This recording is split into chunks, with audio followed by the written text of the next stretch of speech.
I'm Swamp Girl. Follow me on a swamping adventure. Here we go!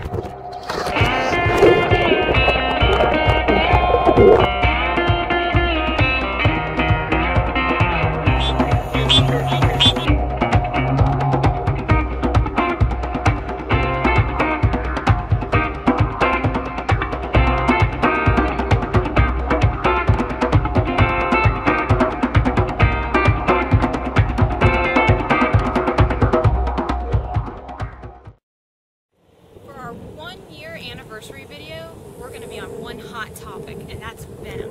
So we've come here to the Reptile World Serpentarium in St. Cloud, Florida to learn a little bit more about it.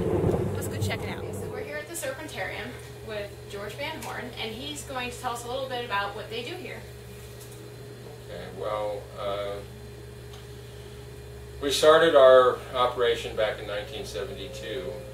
Life was simpler then, but once we got our zoning and building and all of that rigmarole done, we set out to mainly just do snake venom proteins and snake venoms for people that were doing physiology research for like the last 60 years or so. People that study genetics, people that study blood chemistry, cell structure, people that are working on disease mechanism, physiology. They all use snake venom components at some point in their work, so we sent out price lists mainly to university labs and started doing venoms, set up in a couple of trailers, and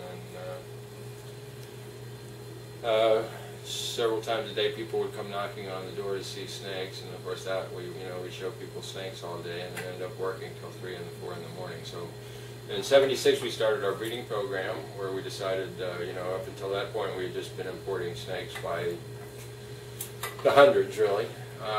And it was kind of easy, at least from certain countries, but we could see that it was getting tougher and then it was going to get tougher, so we started an effort to breed our own stock.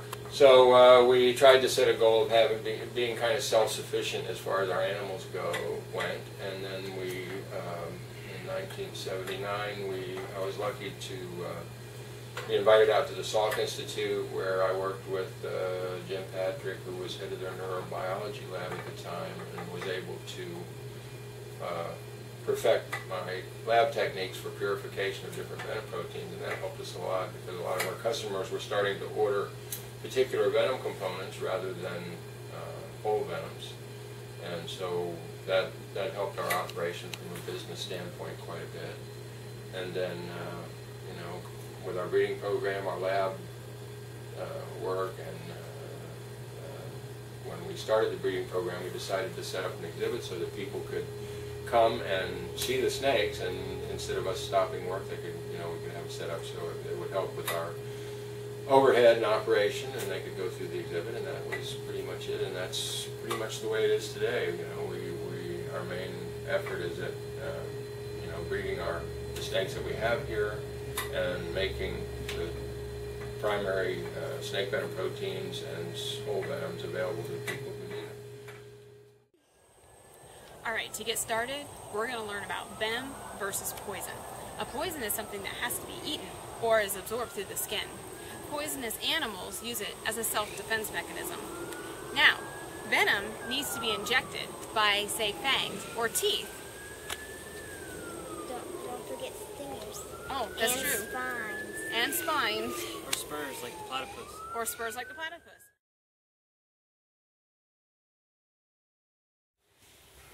Biotoxins are made up primarily of proteins, and proteins play an important function, but sometimes they can actually be destructive. Neurotoxin. This would be a great example of a neurotoxic snake. This is the king cobra. Check him out.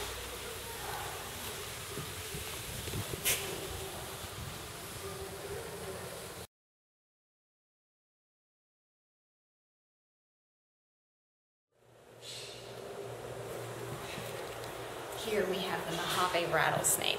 Now when you think rattlesnake, pit viper, you might think hemotoxin, but in this case, they don't only have hemotoxin, but also a neurotoxin.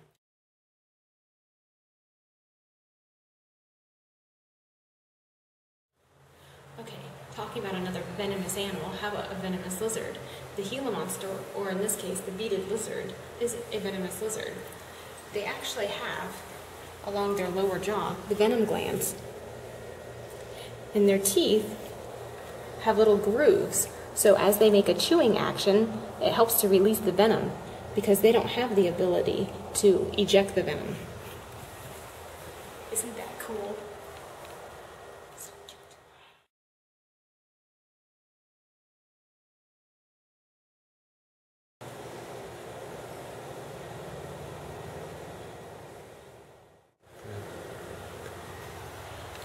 Isn't this a nice black mamba? They're known to be the fastest snakes in the world.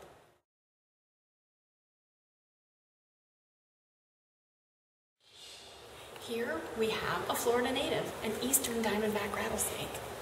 Check this one out. Let's see if we can find some more Florida natives.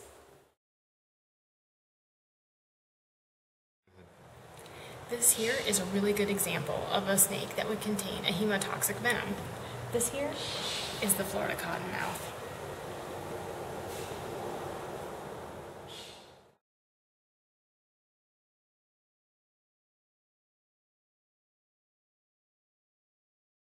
Here's a really interesting snake. This is called the coral snake, and they are native to Florida, and the only native Florida species that's also related to cobras.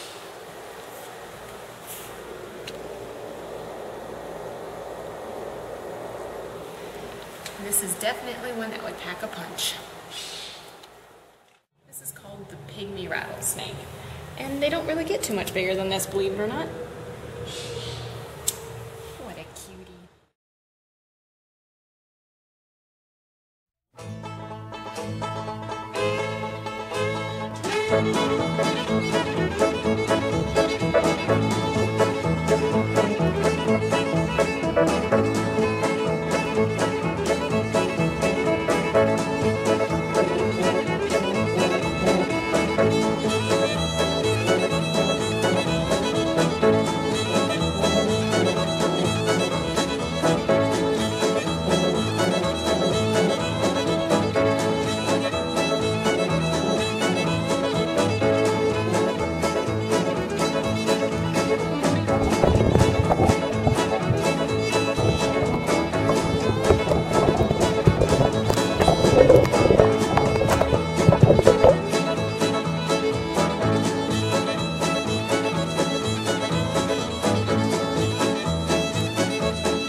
Okay, so if you were stung or bitten by a venomous creature, it would be considered an envenomation. which may require an anti-venom if you had a systemic response. But if you got stung by a bee, most of the time it's just a localized response, unless of course you're allergic. Then that you want to be careful of.